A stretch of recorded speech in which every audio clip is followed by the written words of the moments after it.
اعلیٰ حضرت نے صرف اشعار کے ذریعے نہیں، سبحان اللہ، آپ کے فتاووں کو پڑھیں، آپ کی کتابوں کو پڑھیں تو عشق رسول کے سوتے پھوٹتے نظر آتے ہیں۔ چند مثالیں دے دیتا ہوں۔ الحمدللہ عز و جل اہل سنت کا یہ عقیدہ ہے کہ اللہ پاک کی عطا سے ہمارے پیارے آقا علیہ الصلوۃ والسلام اپنی امت کی حاجت روائی کے ساتھ ساتھ ان پر آنے والی مشکلات اور بلاؤں کو دور فرماتے ہیں، اور ہمیں جو کچھ ملتا ہے انہی کے در سے ملتا ہے۔ اسی نظریے کو امام اہل سنت نے قرآن و حدیث کی روشنی میں ثابت کیا ہے، اور اس پر ایک کتاب بنام الامن والعلا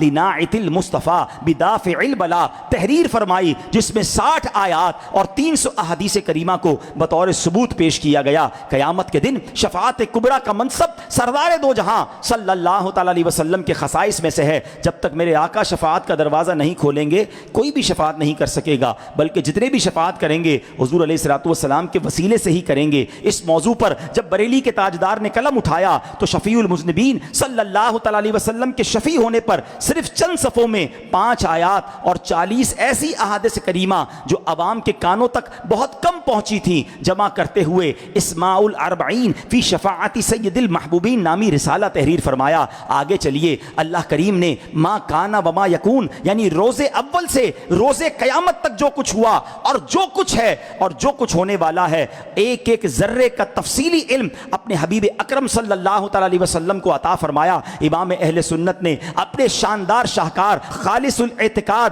میں 120 دلائل بطور اختصار جمع فرمائے ہیں، جبکہ الدولۃ البقیہ بالمادۃ الغیبیہ، ازاحۃ العیب بسیف الغیب، انباء المصطفیٰ بحال سر و اخفا، اور انباء الحی ان کلامہ المصونہ تبیان لکل شیء میں علم غیب کے مسئلے میں سینکڑوں دلائل تفصیل کے ساتھ تحریر فرما دیے۔ آگے چلیے، نبی رحمت علیہ الصلوۃ والسلام کا نام اقدس سن کر انگوٹھے چومنے کے مسئلے پر سرزمین بریلی شریف پر تشریف فرما حدیث اور اصول حدیث کے اس ماہر نے صرف 29 برس کی عمر میں 30 افادات 12 فائدوں پر مشتمل رسالہ منیر العینی فی حکم تقبیل الابہامین لکھا، اور ہر فائدے کے تحت ایک اصول حدیث، پھر اس کے اس بات میں ڈھیروں دلائل پیش کیے۔ اللہ اکبر، مزید آگے چلیں، 1337 ہجری میں الزبدۃ الزکیہ لتحریم سجود التحیہ رسالہ تحریر فرمایا، اور سجدہ تعظیمی کے حرام ہونے پر 40 احادیث اور 150 فقہاء کرام کے نصوص اور 20 دلائل پیش کیے۔ اور آگے چلیے، ایک مٹھی داڑھی شریف رکھنا واجب اور داڑھی منڈانا حرام ہے۔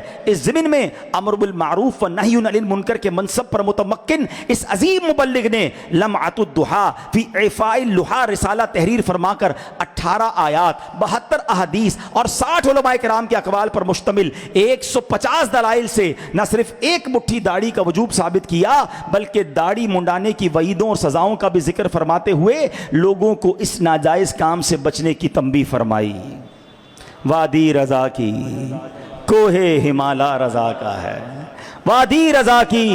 کوہ ہمالا رضا کا ہے، جس سمت دیکھیے وہ علاقہ رضا کا ہے۔ کون سا ایسا موضوع ہے جس پر میرے رضا نے قلم نہ اٹھایا؟ تو اے پیارے اسلامی بھائیوں، پھر کیوں نہ ہم ان سے محبت کریں، کیوں نہ ان کی پیروی کریں، کیوں نہ ان کے پیغام کو دنیا بھر میں پہنچانے کے لیے کوشاں رہیں۔